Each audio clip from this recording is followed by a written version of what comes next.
Here are the headlines. I just dropped somebody off at the airport. It's funny, when I first started doing this, I thought one of the best places to go to get trips would be the airport. It kind of makes sense, right? But what I didn't realize is when you get to the airport, you get put in a queue, which every single time I've ever come to the airport, which is quite a lot, it always says queue full. The queue is always full, and you get put in a waiting list, which I'm told averages about an hour to an hour and a half of waiting. So essentially coming to the airport and waiting around becomes a little bit of a gamble, and it's one that I never play. But I'm gonna show you guys just what the waiting area looks like.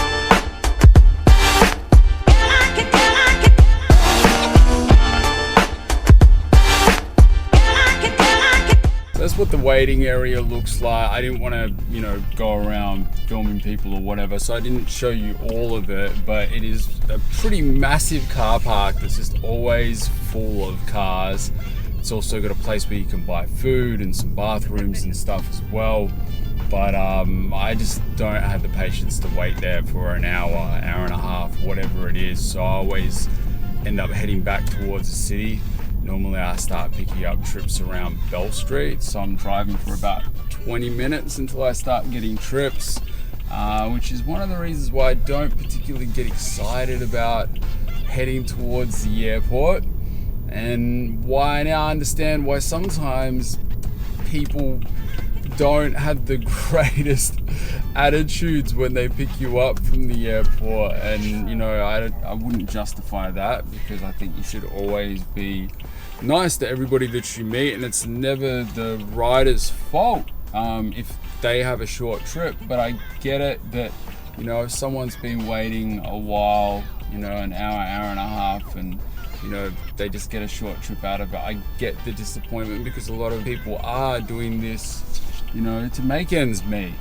So if you do get a trip from the airport, particularly Melbourne Airport, especially if it's a short trip, be extra nice to the driver.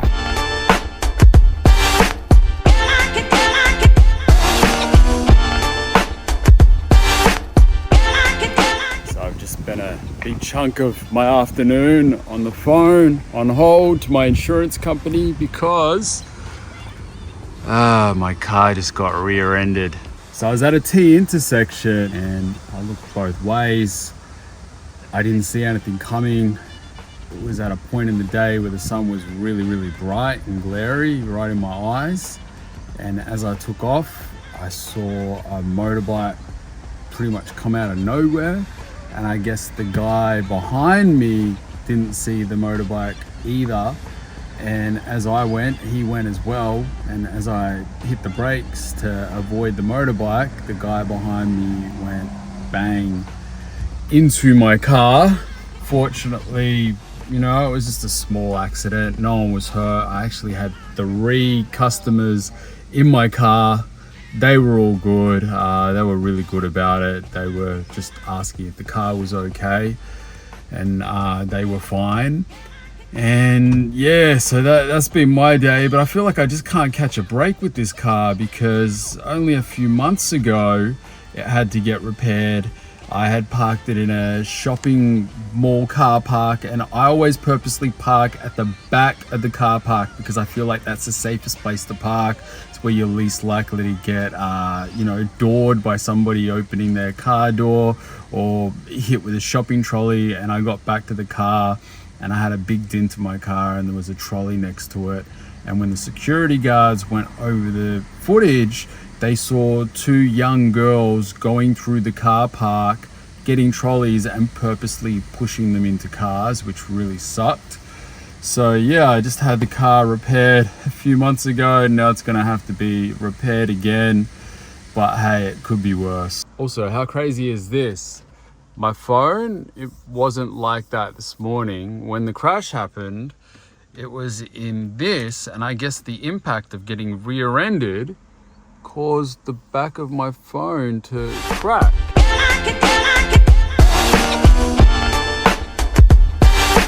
So I'm prone to kidney stones, which means I need to drink a lot of water every day. I've always got a few of these in my car full of water and I go through them, which means I also need to find bathrooms throughout the day, which actually takes up so much of my time just trying to find restrooms. And along the way, I've come to some pretty interesting ones. This one has a sign warning you that snakes may come in under here. I now have a new fear unlocked.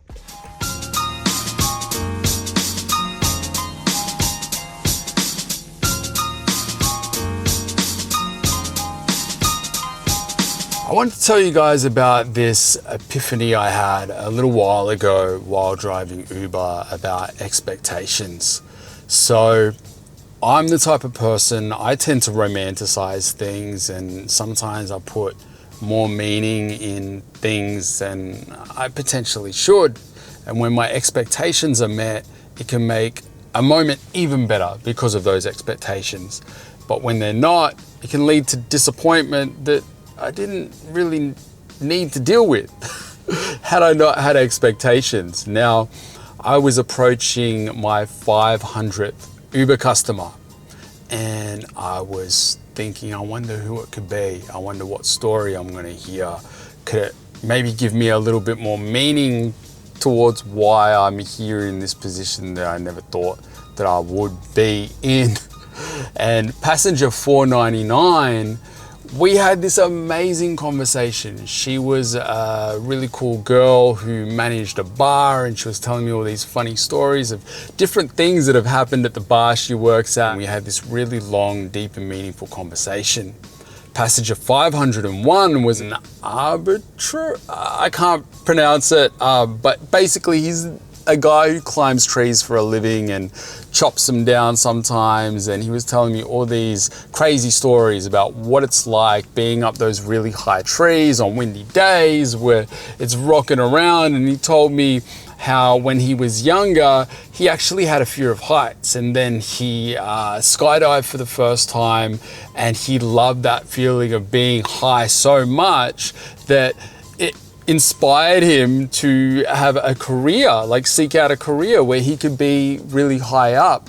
And conquering his fear actually led him to a career where he lived within his fear, which I just thought was so inspiring. Then passenger 500 gets in my car and I turn around and say, "Hey, how's your day been?" And he just says, "Good." Leaves it at that. Pulls out his phone. He's watching videos on TikTok or Instagram or something really loud, just sitting back there, just doing his own thing, which he has the right to do. That's his right. And had he been passenger 499, 501, wouldn't have bothered me in the slightest. We're driving for a little while, and I think, I have another crack at starting a conversation. Say, "What have you been up to today?" "Work." Goes back to his phone, and I take the hint. He's not interested in having a chat. Once again, that's his right, and had he been any other passenger, it wouldn't have bothered me in the slightest. And then he goes to sleep, and he's snoring really loud in the back seat of my car. And in my head, I'm kind of getting a little bit annoyed that this guy is snoring really, really loud in the back seat of my car. And had he been any other number of customer, it wouldn't have bothered me. And I'm thinking to myself, why is this bothering me? Why am I feeling this disappointment? And then I realize it's because I put an expectation that didn't need to be there. And I did end up learning something from passenger 500, but it wasn't what I anticipated learning. What I ended up learning was sometimes when we put expectations on things that didn't need to have an expectation, we get disappointed, and we give ourselves a disappointment that we don't need to experience. But when we go into things with absolutely no expectation, we leave ourselves wide open to so many amazing surprises. And that's one of the things that I've really enjoyed about doing Uber. Is it's one of the first jobs I've ever had where there's just no expectation. It's like I'm driving A to B. No matter what my experience is with the customer, I'm still getting paid the same. So if, you know, we have a great conversation or I learn something from that experience, it's just a bonus. So the thing that I learned from Passenger 500 was to not put such big expectations on things and just live in the moment more.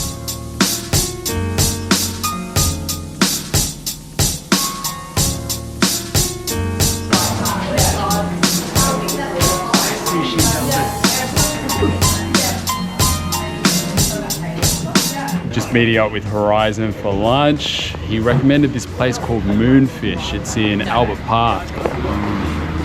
The best sushi, hands down. Takeaway sushi, and you're in Melbourne, you gotta come to this place. It's like a hidden gem. It's tiny, but it's quality, straight up.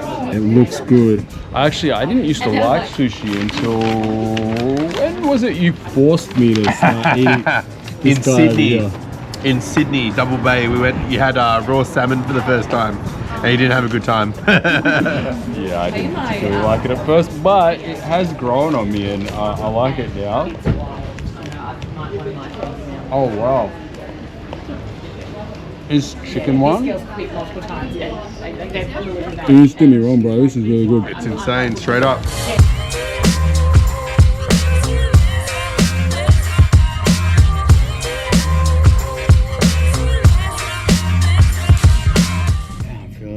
Emotional. I just had just the most wonderful customer. This lady, I just picked her up. She just had her first round of chemo, and she was just telling me just about her beautiful family and, you know, how she's gonna be all right. And just we had just the loveliest chat. She was just so nice, just full of love, and I'm praying for healing for her. She was just such a beautiful person. The world needs more like her.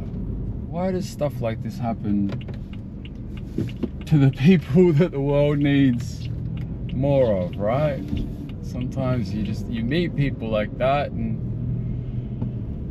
you just think life isn't fair sometimes. And I've got, you know, some people in my life as well who are currently dealing with cancer, and beautiful people, the last people on earth who deserve to go through all of that.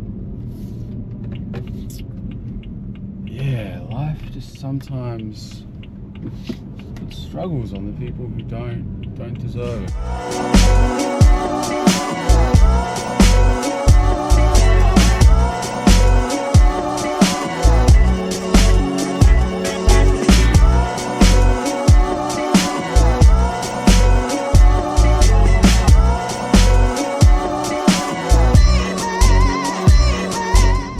Notification to say that lady, the one who I dropped off after her first chemo session, she just gave me a $45 tip. I wish there was a way where I could, no, I don't want to give it back because obviously she wanted to give me that, but I don't feel deserving of that tip because I'm thankful that I was able to be there for her and be someone for her to talk to at a time where she needed to talk to someone, and that was reward enough. It made me feel like, you know, I was put in this seat for a reason, and then she went and gave me $45 on top of my fare. Just, oh man. Oh Lord, I pray for that lady. She was just such a beautiful person. I pray that you bless her and you make her road easy and you get her through this.